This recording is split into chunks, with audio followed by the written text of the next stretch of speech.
Ladies and gentlemen, welcome back to the channel. I hope you guys are doing well, and today we're going to be talking about every single ore inside of Hytale. So to start, we're going to be talking about just the basics such as copper and iron. Then we'll move on to more the intermediate middle game stuff such as thorium and cobalt. And lastly, we'll talk about adamantite. Along the way, we're also going to talk about how to obtain gold and silver, although I think that this is going to be done kind of passively while you guys are looking for more of the intermediate ores. And in addition to this, I know that Ruby and Sapphire are not official ores inside of the game. However, they are worth mentioning and talking about how to obtain because they actually serve some sort of functionality with inside of the game right now. The Ruby is going to allow you to obtain the flame crystal staff. Similarly, the Sapphire is going to allow you to obtain the ice crystal staff. Now, these do utilize essence of fire and essence of ice in order to use, so we'll talk about that stuff along the way. But anyways, if you guys enjoy this type of no-nonsense guides, then I highly suggest subscribing so that you guys can stay up to date, maybe liking if you guys do like the video, and sharing with a friend in case they're confused as well. Without further ado, let's get straight into the video.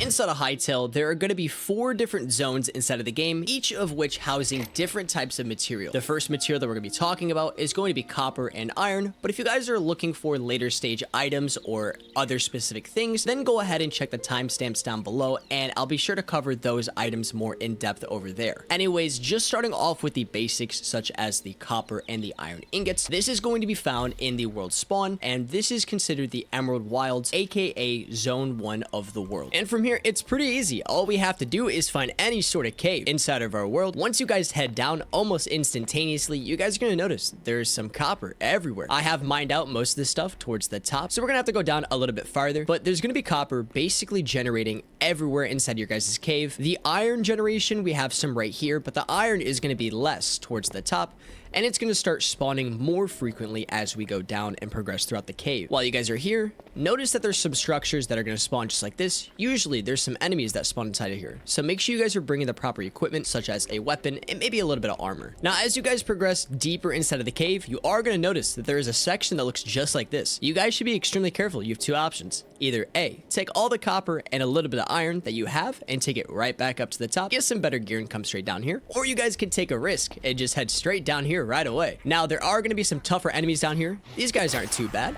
But these guys hit hard, especially early in the game. But this brings a really good point too. There's going to be loot. There's going to be chests down here. And what I highly suggest you guys do is try to loot everything that you guys see. It's always going to be filled with some goodies, some valuables. And while you're at it, just go ahead and take the chest. Now, as you can see right here, we have a lot more iron that is starting to spawn in. We have a few right here as well. And this is basically what it's going to look like down here. I do not want you guys to look for any sort of thorium and cobalt while you guys are down here. It is going to be an extremely rare spawn. And it's a mistake that cost me several hours while I was first starting to play Hytale. On top of that, make sure you guys are not utilizing strip mining. I know this kind of sounds a little bit counterintuitive, but do not go strip mining, guys. There is not a singular good coordinate, at least that I know of, that is going to allow you to find the maximum amount of iron or copper. You guys are going to find a lot of this just simply by caving. There's also a really fun way that you guys can find loot inside of this game, especially if you guys are just sick and tired of caving, or maybe you guys have emptied out your guys' cave.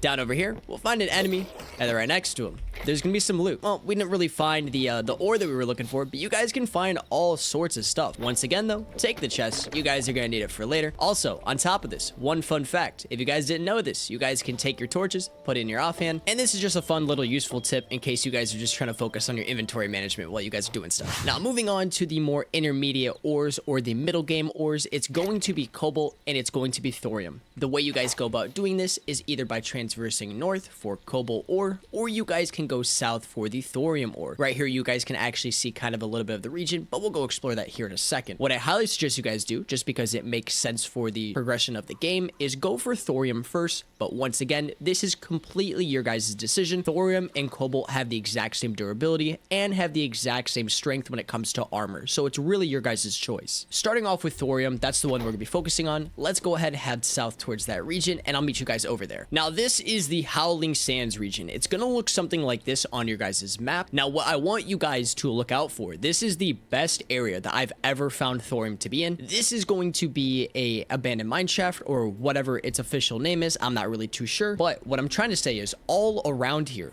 is going to be a lot of thorium. It's going to be right here on the surface. Once again, over here on this other side, we got some more thorium, and then we have actually some more silver. We haven't talked about silver yet, but we'll get more into that later. But once again, this is a very passive way to get any sort of silver and gold if you guys are looking for it. And we can actually head inside of this area too. And then once you guys have finished fighting every single sort of enemy in the area, just go ahead and head down any one of these tunnels and just look around. There's going to be thorium right here on the walls. There's also going to be chests at the end of each of these different corridors. Inside, you have a very high chance of finding thorium, as well as other things that are extremely beneficial for you guys to use. So once again, like usual, come to the Howling Sands, just look anywhere on the surface. You guys should be able to find any sort of thorium ore just laying around. I highly suggest this area. This is going to be a extremely high spawn rate for thorium. You guys can also find anywhere else, so there is no wrong place to look. But if you're just trying to find a high yield of this stuff, then this is a great area for you guys to be in. Now, this is the only bonus tip that I can give you guys inside this area. You guys are gonna be facing up against really annoying creatures such as this.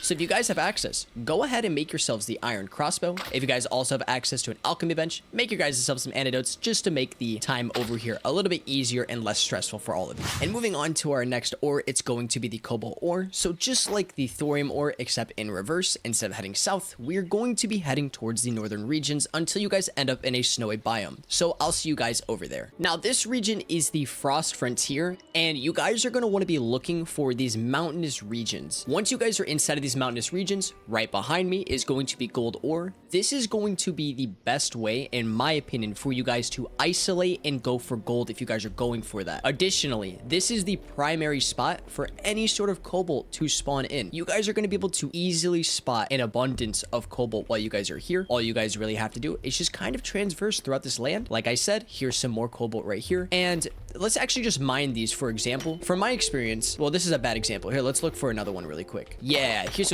a great example. From my experience, I've found that there's quite a bit of just cobalt laying around. Like right there, I got 4. We've also only been here for about 30 seconds, and I've already gotten 9 cobalt ore. So if you guys are looking for a really fast way to get cobalt, then this is definitely the area that you guys want to look out for. Once again, it's going to be the mountainous region inside of the Frost Frontier. While you guys are here, this is going to be the first time that I do mention this, actually, because in the next biome, we're also going to have to keep this in mind as well, especially if you guys are wanting to use the stabs. But in terms of progression, while you guys are here, it is extremely smart for you guys to just look out for different enemy types. So right here, once we kill these guys, they're going to end up dropping their essence of ice. So there we go. So we only got 3 Essence of Ice right there. Essence of Ice, by far, from my experience, is probably one of the hardest essences to farm up. So make sure that once you guys are here and you guys do not want to backtrack, take advantage of every single bit of this stuff that you guys can get. Take advantage of every single enemy that you see here while you guys are just here looking for your guys' cobalt to mine up. Additionally, make sure you guys are looking out for pockets like this. I did notice a couple times during my playthrough that the Howling Sands does have this region as well, but this is a good way for you guys to get any other sort of crystals. Right here, I got topaz. I'm sure there's other ones laying around, but there is a for sure way to get sapphire and ruby. So we'll be talking about that here more in a little bit. And the very last ore that we're going to be discussing is going to be the adamantite ore and where to find it. Now, once we're over here inside of that region, we're going to be discussing how to get the ruby and the sapphire ore inside of your guys' games so that you guys can have access to the ice staff and the flame staff as well. Now, while we're over there, you guys may also notice that there's some gold and silver pockets. Make sure you guys are taking advantage of that like always. But anyways, I'll see you guys over there in 1 second. This region is known as the Devastated Lands region, and what I really want you guys to focus on is going to be this white sandy area. As you guys can see, each of these little red specks, as well as these little silver and kind of darker silver looking ones, these are each different types of ores. So this one in red is going to be your adamantite, the brighter ones are going to be your silver ore, and the darker looking ones are going to be your iron ore, in case you guys are just trying to get a little bit more iron as well. Now, in addition to this, make sure you guys are searching around volcanoes. For some reason, they seem to spawn in quite a bit of adamantite. As you guys can see, just right here, looking on the outside, we have about 8 individually. So there's about 16 just chilling right here, with potentially even more if we just dig into them. Now, on top of volcanoes, down here, I've already looted this, so we're going to go ahead and go to a different volcano so I can show you guys. But this is exactly what you guys want to look for in your guys' map so that you guys can get ruby and sapphire inside of your game in a very for sure way. So let's head over there so I can show you guys what one of those look like untouched. All right, so now this is an untouched volcano. This is the exact exact area that I need you guys to go to. You're going to be looking for this kind of golden dome looking shape. And if you guys just look down inside of the actual volcano itself, you guys are going to notice that there is a whole lot of gold down there. What I suggest you guys do, you guys can either bring water buckets to help you, but if you guys forgot all of your materials and you guys caught this by surprise, then what you guys really can do, and this is probably the best way that I suggest doing this, is just go ahead and drop down near this flowing lava,